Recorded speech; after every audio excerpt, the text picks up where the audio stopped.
오늘 9월 1일부터 9월 한 달 동안 예레미야 26장에서부터 시작해서 39장의 말씀이 새벽 말씀 본문이 되겠습니다.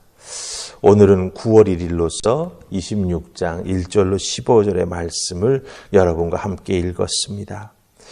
특별히 예레미야 26장부터 39장은 남쪽 유다 나라에 대한 징계의 메시지가 담겨져 있습니다. 이 하나님께서 하나님의 택하신 백성들에게 이렇게 징계의 메시지를 선지자를 특별히 예레미야 선지자를 통해서 계속해서 말씀해 주시는 중요한 목적이 있습니다. 바로 하나님의 징계는 멸망이 아니라 하나님에 대한 불순종을 돌이켜서 구원받도록 해주시는, 그래서 하나님과의 관계를 회복시켜 주시려고 하는 하나님의 메시지가 된다고 하는 거죠. 즉 징계는 멸망이 아니라 돌아오라고 하는 하나님의 메시지가 된다라고 하는 것입니다. 오늘 말씀 1절 말씀을 여러분 잘 보시기 바랍니다. 여호와의 말씀이 예레미야에게 임합니다. 제가 읽어볼 테니 들으세요. 유다의 왕 요시야의 아들 여호야김이 다스리기 시작한 때 여호와로부터 이 말씀이 임하여 이르시되, 이렇게 되어 있습니다. 여러분, 예레미야에게 누구의 말씀이 임했습니까? 여호와의 말씀이 임했습니다. 그렇다고 한다면 여호와에게 말씀하시는 하나님이 어떤 분이신지를 우리가 먼저 알아야, 왜 이렇게 하나님께서는 징계의 메시지, 그러나 그 징계의 내용은 사실은 하나님께 돌아오라고 하는 말씀을 하시는가라고 하는 것을 우리가 알게 되겠죠. 우리 여호와 하나님은 어떤 분이십니까? 하나님의 이름인 여호와는 출애굽기 3장 14절에 따르면 스스로 있는 자입니다. 스스로 있는 자라고 하는 것은 무엇을 의미합니까? 여호와 하나님은 다른 존재에 의지할 필요가 없다라고 하는 것입니다. 여호와 하나님 스스로 있는 자는 다른 존재와 관계를 맺지 않고도 스스로 존재하는 분이시며 살아가는데, 존재하는데 아무런 문제가 없다라고 하는 거죠. 그런 의미에서 하나님은 스스로 있는 절대자라고 하는 뜻을 여호와라고 하는 하나님의 이름 속에 담고 있다라고 하는 것입니다. 하지만 여러분, 성경을 보면 여호와 하나님은 계속해서 특별한 부르심으로 사람을 부르십니다. 사람과 관계를 안 맺으셔도 됩니다. 하나님은 스스로 존재하시는 분이기에 다른 존재에 의존할 필요가 없으신 분입니다. 그럼에도 불구하고 여호와 하나님은 계속해서 특별한 부르심으로 사람을 부르십니다. 그리고 그 부르심을 통해 특별한 만남과 관계를 그 사람과 만들어 갔습니다. 그리고 그 관계의 과정 중에 하나님께서는 그 불러 만나고 관계를 형성하신 그 사람에게 축복을 허락해 주시는 것을 우리가 발견하게 된다라고 하는 것이죠. 그래서 부르심과 만남과 관계와 축복, 이것을 하나님께서 끝까지 지켜나가고 싶으셔서 언약을 맺으십니다. 하나님과 하나님이 불러서 만나게 된 그 사람 사이에 언약을 맺으시는 것이죠. 근데 이 언약은요, 상호 언약을 맺은 당사자들이 지켜야 될 책임이 있는 약속이 된다라고 하는 것입니다. 바로 이 언약의 한쪽 당사자가 오늘 말씀 속에 나오는 유다 백성들, 이스라엘 백성의 남쪽 나라인 유다의 백성들이 된다라고 하는 것입니다. 하지만 우리가 성경을 통해서 잘 알지요. 이 언약이 깨졌습니다. 여러분들, 누구 때문에 깨졌습니까? 바로 이스라엘 백성들 때문에 깨졌다라고 하는 거죠. 하나님이 깨신 게 아닙니다. 이스라엘 백성들이 깼습니다. 무엇 때문에 깨졌습니까? 이스라엘 백성들이 이웃에 있는 이방 나라의 문화를 모방하면서 하나님과 맺은 언약이 깨지게 되었다라고 하는 겁니다. 여러분, 모방했다라고 하는 것이 담고 있는 의미가 무엇인지 아십니까? 특별히 이스라엘 백성들의 주변에 있던 이방 나라와의 관계 속에서 모방을 유다가, 이스라엘 백성이 했다라고 하는 것은요, 이방 나라가 행하는 것들, 그들이 행하고 있는 문화나 종교나 정치, 이 모든 것이 하나님께서 이스라엘 백성들에게 주신 것보다 더 좋아 보였다라고 하는 거예요.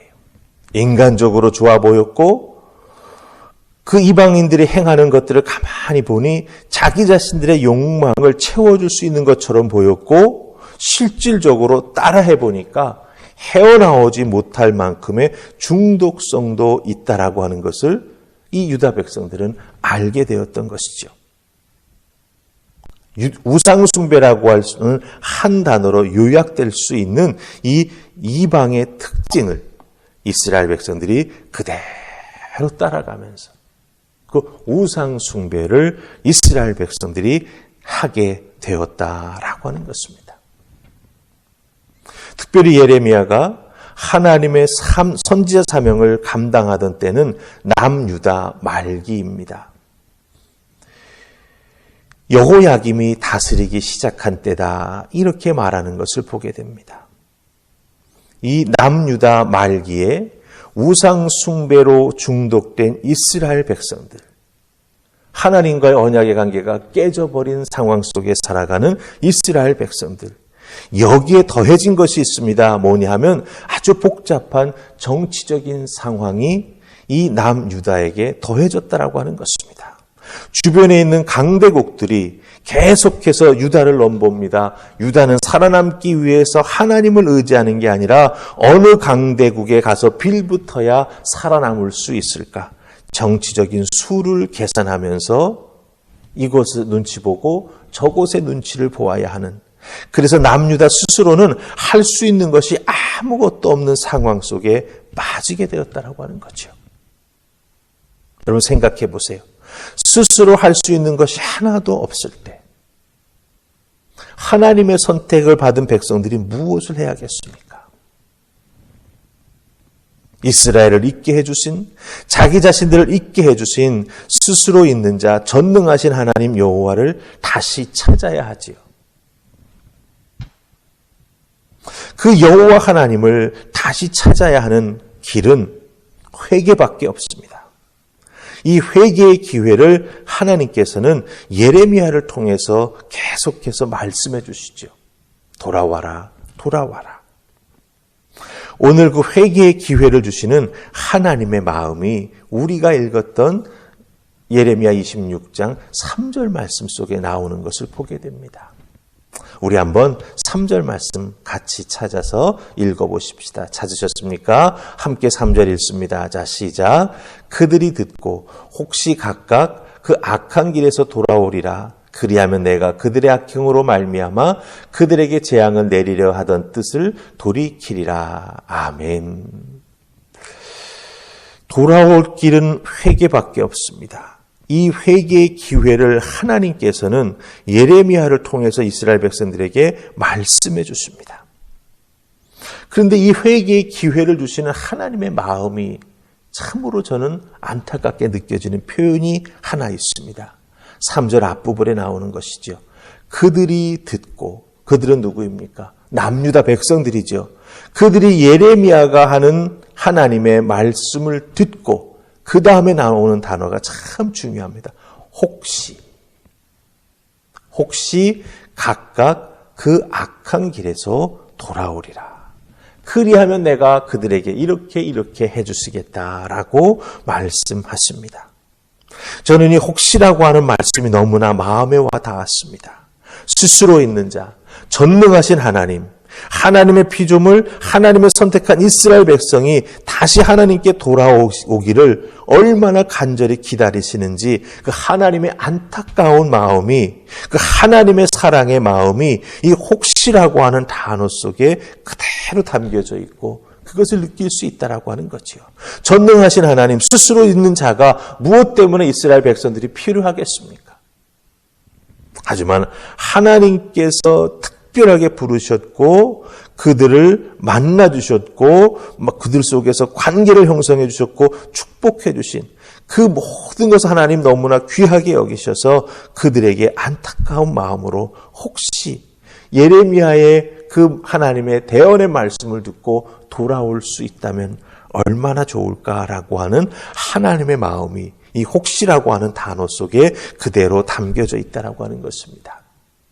그럼 한번 이 3절 말씀, 특별히 혹시라고 하는 단어에 집중해 보십시다. 혹시 그 악한 길에서 돌아오리라.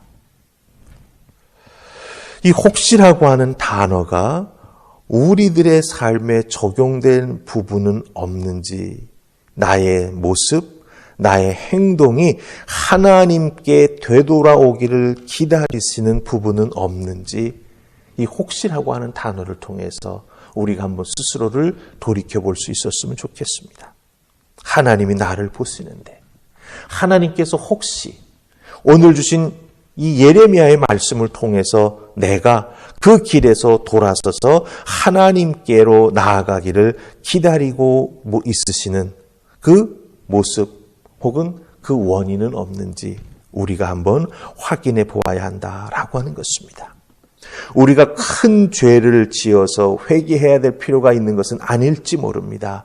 하지만 단지 하나님을 내 삶의 온전한 주인으로 인정하고 모셔드리지 못한 그것 때문에 하나님은 노심초사하시면서 우리를 바라보시고 돌아오기를 기다리고 계신 것은 아닌지 우리가 한번 살펴보아야 한다라고 하는 것입니다.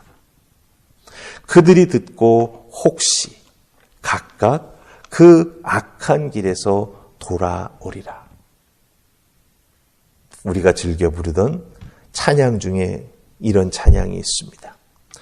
내가 주인 삼은 모든 것 내려놓고 내 주 대신 주 앞에 나아가 내가 사랑했던 모든 것 내려놓고 주님만 사랑해. 주사랑 거친 풍랑에도 깊은 바다처럼 나를 잠잠케 해. 주사랑 내 영혼의 반석 그 사랑 위에 서리.